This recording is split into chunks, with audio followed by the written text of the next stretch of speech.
आज हम चर्चा करने वाले हैं एक बेहतरीन क्वेश्चन की, जो कि एक जी लेवल का क्वेश्चन है। जी लेवल का क्वेश्चन है limit x tends to 0 sine x over x 2025 is equal to. तो यहाँ पर हमें इस फंक्शन की लिमिट फाइंड करनी है, जो कि एक फंक्शन है साइन एक्स ओवर एक्स 2025, जो कि ग्रेटेस्ट इंटीजर के अंदर लिखा हुआ है। ठीक है, यहाँ पे जो इसका साइन है ये GIF की ओर इशारा करता है, मतलब ये ग्रेटेस्ट इंटीजर फंक्शन के अंदर लिखा हुआ है। और हमें इसकी वैल्यू फाइंड करनी है कि ये इसकी लिमिट कितनी होगी।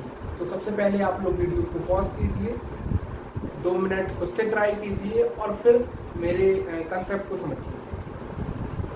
तो सबसे पहले इस चीज़ को समझने से पहले हमें ये समझना होगा कि जब ग्रेटेस्ट इंटीजर आ जाता है तो वो अलग फंक्शन या लिमिट लेने पर अलग तरीके से बिहेवियर क्यों करता है। तो इसके लिए समझते हैं कि हमने कई बार पढ़ा है कि limit x tends to 0 sine x over x equal to 1। ये हम पढ़ते आए हैं नॉर्मली से 11th क्लास में जब लिमिट शुरू हो जाती है तो हम पढ़ते रहते हैं कि limit x tends to 0 sine x over x और x ओवर साइन एक्स, ठीक है, is equal to 1। Similar way में लिमिट यहाँ पर भी तो ये इक्वल टू 1 होता है, ऐसा हम पढ़ते आते हैं। लेकिन एक्चुअली में थोड़ा कंसेप्ट अलग हो जाता है जब आप इस चीज़ की चर्चा ग्रेटेस्ट इंटीजर में करते हैं, क्योंकि वहाँ पे आपको डिटेल में चीज़ें बतानी होती हैं।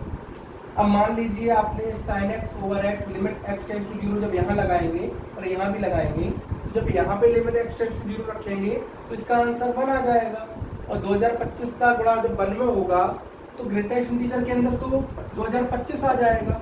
और 2025 का ग्रेटेस्ट इंटीजर होता है 2025, तो इसका आंसर आ जाना चाहिए 2025, जबकि ये गलत है। ठीक है, ये बिल्कुल रॉन्ग है, आपको समझना पड़ेगा कैसे।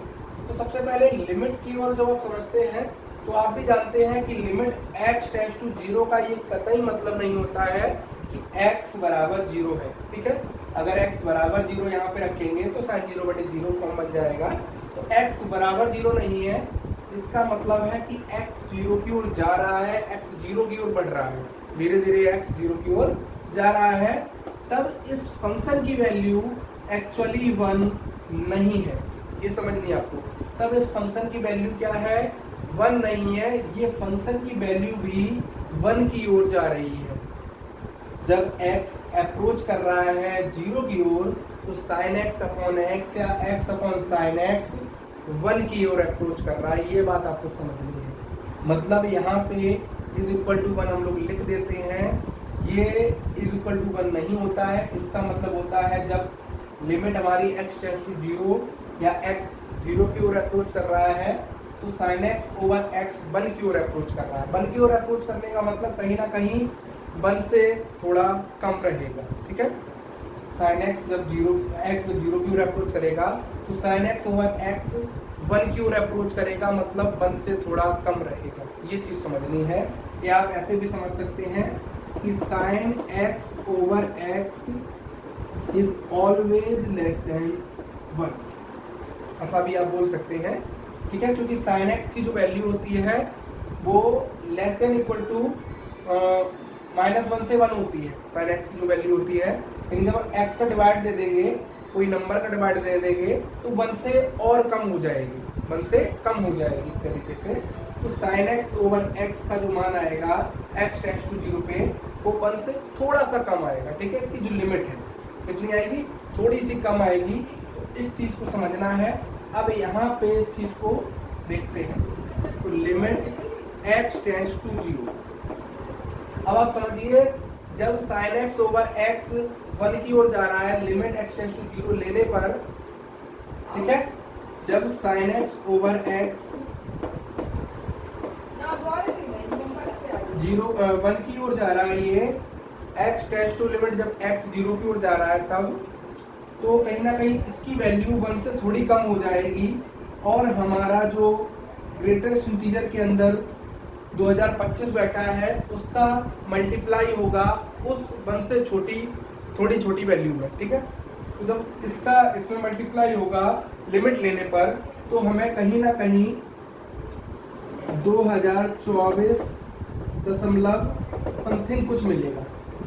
ठीक है, 2024 2024 और दशमलव समथिंग कुछ मिलेगा, क्योंकि 2025 का गुणा 1 में नहीं होगा, 0.999 समथिंग कुछ में होगा। ठीक है, 0.999 कुछ भी हो सकता है, मतलब 1 से छोटी वैल्यू में होगा। तो हमें कहीं ना कहीं 2024.99 करके मान सकते हैं आप, कुछ मिलेगा।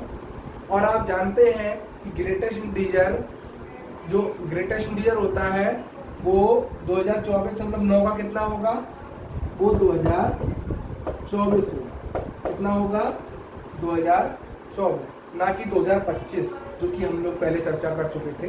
क्योंकि आप अगर 1 रख देते तो यहाँ पे उसका आंसर आ जाता 2025, लेकिन चूंकि हम जानते हैं कि लिमिट x टेंड्स टू 0 का मतलब x 0 की ओर जा रहा है, तब sin x ओवर x 1 की ओर जा रहा है, ना कि 1 है एक्चुअली। ठीक है, तो यहाँ पे इसका आंसर आएगा 2024, 2025 नहीं आएगा, ये आ जाएगा 2024। ये अच्छा खासा क्वेश्चन है, और ये ग्रेटेस्ट इंटीजर फंक्शन के कंसेप्ट को अच्छे से डिफाइन करता है लिमिट के फॉर्म में। ठीक है, तो यहाँ से आप समझ सकते हैं कि काफ़ी अच्छा क्वेश्चन है। और ग्रेटेस्ट इंटीजर का मतलब आप जानते होंगे कि जब भी कोई इंटीजर होता है उसके अंदर तो उतना ही आंसर आ जाता है, लेकिन कोई और वैल्यू होती है तो हमें छोटा इंटीजर मिलता है। ठीक है, उससे छोटा है, मतलब उस वैल्यू से के आसपास जो इंटीजर होगा छोटा वाला, वो मिलता है हमें। तो इसका आंसर आ जाएगा 2024।